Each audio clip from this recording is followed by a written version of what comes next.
चलिए, सबसे पहले आप सभी लोगों का स्वागत है डेलन एजुकेशन में। ठीक है, हम लोगों ने एटॉमिक स्ट्रक्चर नामक चैप्टर को स्टार्ट कर दिए हैं। बहुत ही जल्द हम लोगों का ये चैप्टर ख़त्म हो जाएगा। आज हम लोग बोर एटॉमिक मॉडल के बारे में पूरा देख लेंगे। उसके बाद हम लोग क्वांटम नंबर को देखेंगे। ठीक है, क्वांटम नंबर और एक शायद स्पेक्ट्रम वाला टॉपिक है, उसको देखेंगे।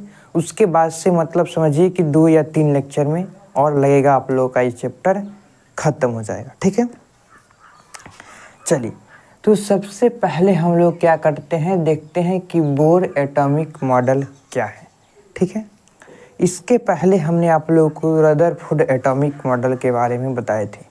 ठीक है, और हमने ये भी बताए थे कि उनके एटॉमिक मॉडल में कुछ ड्रॉबैक्स था, पढ़ाए थे drawbacks of Rutherford atomic model. तो वहाँ पर हमने बताए थे।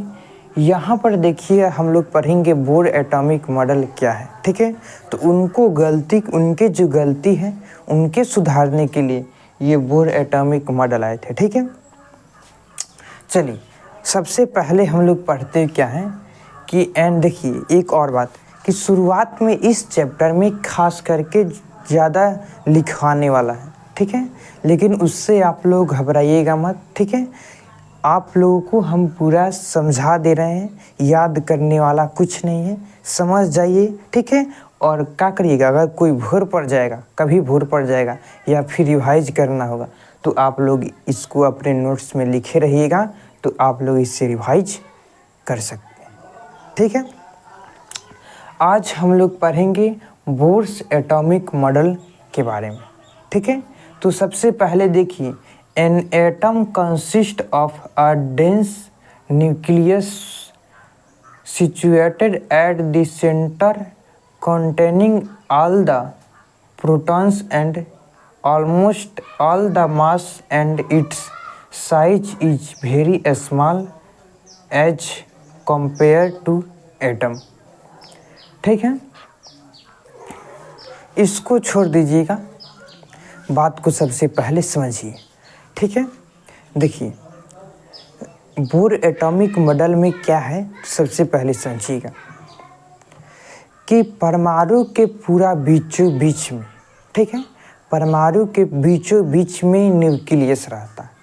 और ये क्या होता है, एक पॉजिटिव होता है। ठीक है, क्योंकि उसमें क्या रहता है, प्रोटॉन रहता है, तो पॉजिटिव रहता है। और ठीक है, और इस पूरे एटम का सारा मास जो होता है वह कहाँ पर रहता है, कॉन्सेंट्रेट रहता है कहाँ पर, तो न्यूक्लियस में। बोलिए, बात क्लियर है। और एक और बात, इस साइज में बहुत छोटा होता है। क्लियर है बात, क्या हमने बताया कि पूरा एटम के पूरा बीच में एक छोटा सा क्या होता है, न्यूक्लियस होता है, जो पॉजिटिव होता है। क्यों पॉजिटिव होता है, क्योंकि इसके अंदर क्या रहते हैं, तो न्यूट्रॉन्स रहते हैं, प्रोटॉन्स रहते हैं। न्यूट्रॉन्स पे तो कोई चार्ज नहीं रहता, प्रोटॉन्स रहते हैं। तो इसके कारण क्या होता है, इस पे पॉजिटिव चार्ज होता है और सारा का सारा द्रव्यमान इसी के अंदर केंद्रित रहता है। ठीक है, मतलब परमाणु का द्रव्यमान मतलब क्या, तो समझिएगा एक न्यूक्लियस का द्रव्यमान। ठीक है, अब समझिएगा बात को। पहला बात क्लियर है कि परमाणु के पूरा बीचों बीच में क्या रहता है, न्यूक्लियस रहता है। और पूरा एटम का पूरा जो मास होता है उस न्यूक्लियस के अंदर कंसंट्रेट रहता है। ठीक है, और वह साइज में बहुत छोटा होता है। The electron can only revolve in some certain selected orbit. ठीक है, देखिएगा जो इलेक्ट्रॉन होते हैं, ठीक है, जैसे समझिएगा बात को, यहाँ पर एक कोई एटम हो गया। ठीक है, मान के चलिए ये कोई हमारा एक एटम हो गया। ठीक है, तो इस एटम के, ठीक है, पहला क्या है कि इस एटम के पूरा बीच में बहुत ही छोटा सा होता है जिसको हम लोग क्या कहते हैं, न्यूक्लियस।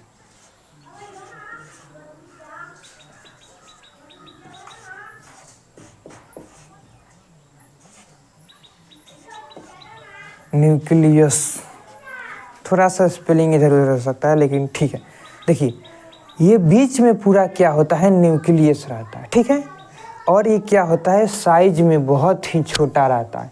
इसके अंदर प्रोटॉन रहता है, क्या रहता है, प्रोटॉन रहता है। और क्या होता है, साइज में बहुत छोटा रहता है, ठीक है। ठीक इसके बाहर एक ऑर्बिट में, एक ऑर्बिट नहीं बहुत सारा ऑर्बिट होता है, तो इसी ऑर्बिट में क्या होते हैं, तो इलेक्ट्रॉन मूव करते हैं, ठीक है। मूव मतलब घूमते हैं, ठीक है। तो इसी ऑर्बिट में क्या करते हैं, इलेक्ट्रॉन घूमते हैं, ठीक है। मतलब ये इसी में इलेक्ट्रॉन क्या कर सकते हैं, घूम सकते हैं। बोलिए बात क्लियर है, वही यहाँ पर लिखा हुआ है, the electron can only revolve in some certain selected orbit. मतलब कुछ सिलेक्टेड ऑर्बिट में क्या कर सकते हैं, ये घूम सकते हैं। अगला पढ़िएगा, if energy is supplied to an electron, if energy is supplied to an electron, it may jump from a lower energy level to a higher energy level by absorbing energy. Similarly, the excited electrons jump down to lower energy level by emitting energy, ठीक है। कुछ बात को मत समझिएगा, ठीक है। सबसे पहले यहाँ पर आप लोग ध्यान से देखिएगा, ठीक है। एक बात ध्यान से देखिएगा कि यहाँ पर मान के चलिए इसका हम एनर्जी, पहला ऑर्बिट है तो मान के दिखाई दे रहा है, ठीक है।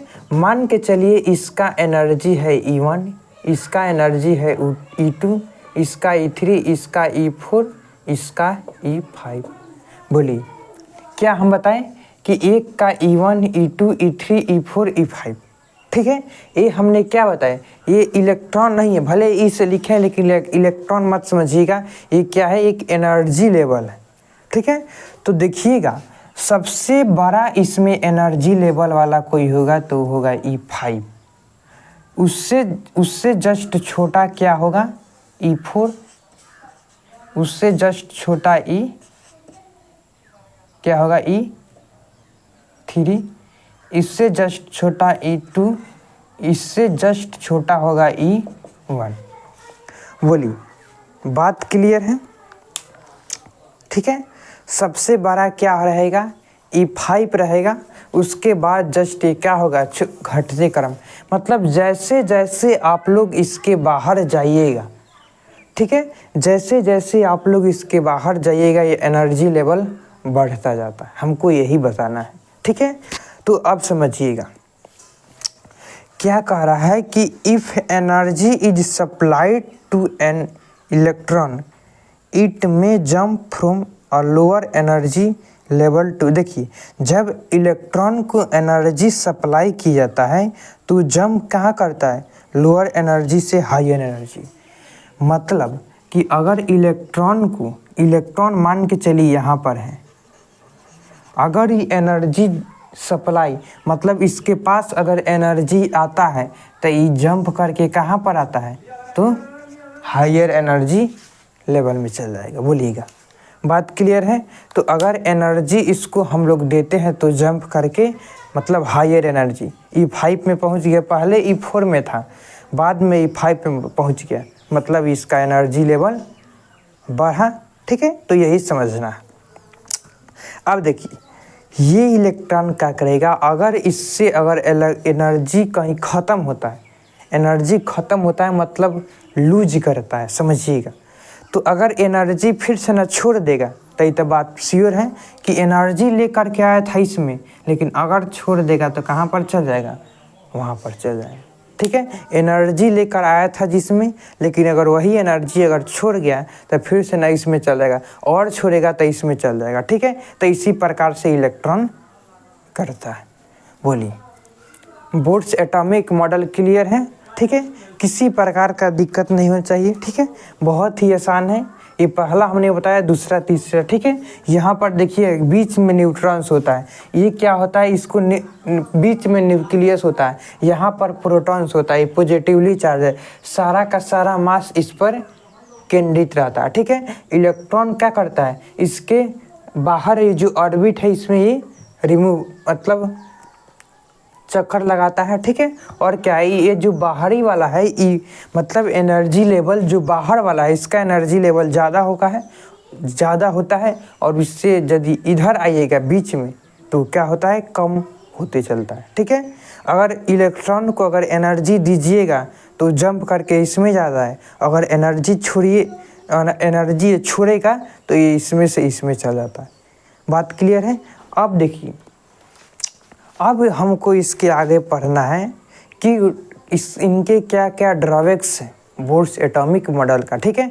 तो इसको हम मिटा देते हैं, इसके बाद से हम पढ़ाएंगे बोर्स एटॉमिक मॉडल, ठीक है। चलिए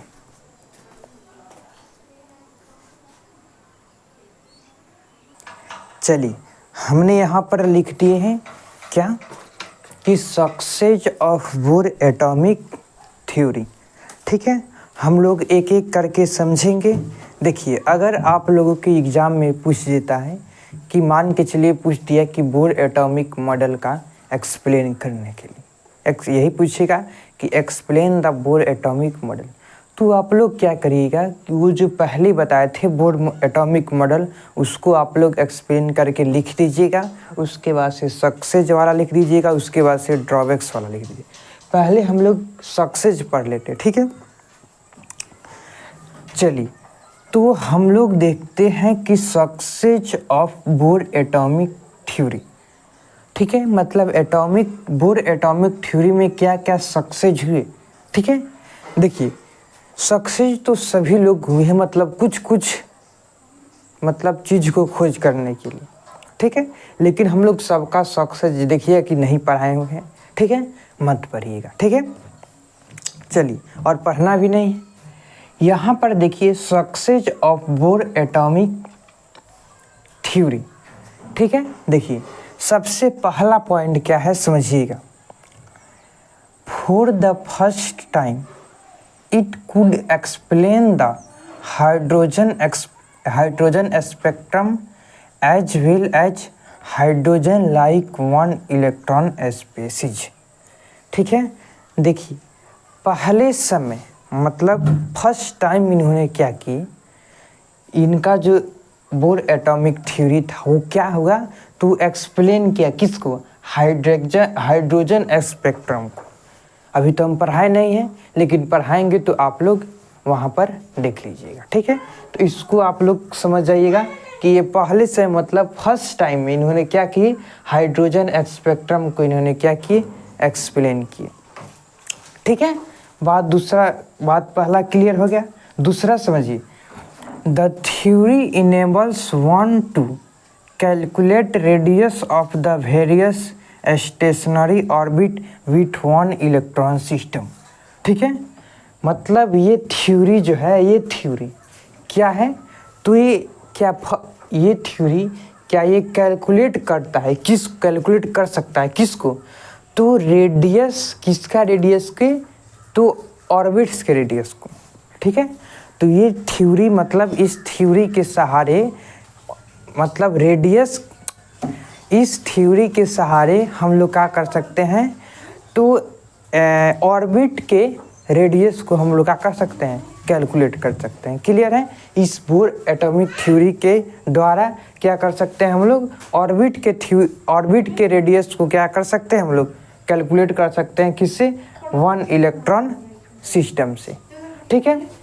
चलिए, अब हम लोग देखेंगे तीसरा क्या है, the theory for the first time introduced the idea of quantum number and the electronic transistor. मतलब एक ऐसा थ्योरी है जो सब फर्स्ट टाइम में ये क्या कर रहा है, एक्सप्लेन करा रहा है किसके बारे में, तो क्वांटम नंबर। इसके जस्ट बाद हम लोग क्या करेंगे, क्वांटम नंबर को पढ़ेंगे, ठीक है। तो क्या करेंगे, इसके जस्ट बाद हम लोग क्वांटम नंबर को पढ़ेंगे, ठीक है। तो हम क्या कर सकते हैं, बोर्स एटॉमिक के द्वारा क्वांटम नंबर को हम लोग क्या कर सकते हैं, एक्सप्लेन किया जा सकता है। ठीक है, अभी जस्ट आप लोगों का ये सक्सेस को हमने ख़त्म किया, इसके बाद से ड्रॉबैक्स को, उसके बाद से एक इम्पॉर्टेंट टॉपिक है क्वांटम नंबर, उसको हम लोग शुरू करेंगे। ठीक है, तो जल्दी जल्दी से पढ़ करके ख़त्म कर देते हैं। ये तो कुछ नहीं है इसमें, ये तो पहला बता दिए कि अभी ये स्पेक्ट्रम आप लोग पढ़िएगा। ठीक है, the theory enables one two calculate the radius, मतलब इसके सहारे हम लोग ऑर्बिट्स के रेडियस को क्या कर सकते हैं, कैलकुलेट कर सकते हैं विथ वन इलेक्ट्रॉन सिस्टम। ठीक है, the theory for the first time introduce the idea of quantum number. ठीक है, मतलब इसके सहारे हम लोग क्या कर सकते हैं, क्वांटम नंबर को आइडिया लगा सकते हैं। ठीक है, अब हम आप लोगों को बता रहे हैं drawbacks of Bohr atomic theory. ठीक है, तो आप लोग क्या करिएगा, इसको लिख लीजिए। ठीक है, उसके बाद से हम क्या करेंगे, आप लोगों को ड्रॉबैक्स इसका लिखा करके तब हम समझा रहे हैं। ठीक है, चलिए हमने यहाँ पर लिख दिए हैं drawbacks of Bohr atomic theory. ठीक है, देखिए हमने आप लोगों को थोड़ा सा वो स्पेक्ट्रम वाला टॉपिक हमने आप लोगों को नहीं पढ़ाया। ठीक है, तो थोड़ा सा दिक्कत हो सकता है, लेकिन समझिएगा, this theory could not explain the spectrum of atom और आयंस कंटेनिंग 2 और मोर इलेक्ट्रॉन। मतलब ये जो थ्योरी है, कौन थ्योरी, बोर एटॉमिक थ्योरी।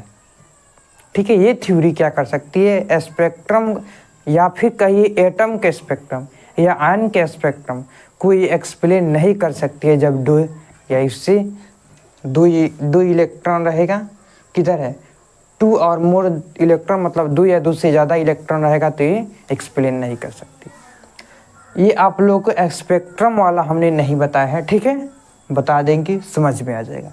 ठीक है, अब देखिए, Bohr model of an atom fail to explain the Zeeman effect. देखिए ये जीमैन इफेक्ट क्या है, इस पर आप लोगों को ज़्यादा कुछ नहीं जाना। ठीक है, बस इतना समझिएगा, जो बोर एटॉमिक मॉडल है ये जीमैन इफेक्ट को नहीं एक्सप्लेन कर सकती है। और एक और इफेक्ट होता है, कहाँ लिखा है, स्टार्क इफेक्ट, इसको भी मतलब इतना समझिएगा, याद रखिएगा, जो बोर एटॉमिक मॉडल है जीमैन इफेक्ट और स्टार्क इफेक्ट को एक्सप्लेन नहीं कर सकता। बोलिए, बात क्लियर है। एक और है, it violets the Heisenberg uncertainty principle. इसका मतलब क्या हो गया, समझिएगा। एक होता है हाइजेनबर्ग अनसर्टेनिटी प्रिंसिपल। ठीक है, जो हम आप लोगों को जब क्वांटम नंबर पढ़ा देंगे उसके बाद से आप लोगों को बताएंगे हाइजेनबर्ग अनसर्टेनिटी प्रिंसिपल ये आखिर क्या है। ठीक है, तो ये क्या करता है, इसका ये उल्लंघन करता है, ऐसे समझिएगा, मतलब उसका पालन नहीं करता। बात क्लियर है, हाइजेनबर्ग अनसर्टेनिटी प्रिंसिपल को ये क्या कर सकता है, क्या करता है, उल्लंघन करता है या फिर कहीं पालन नहीं करता। ठीक है, तो इसमें ज़्यादा कुछ नहीं है। ठीक है, इसको आप लोग अच्छे से समझ लीजिए। अब हम लोग इसके जस्ट अगले लेक्चर में क्या करेंगे, क्वांटम नंबर को शुरू करेंगे। ठीक है, तब तक हम लोग मिलते हैं अगले लेक्चर में। ठीक है।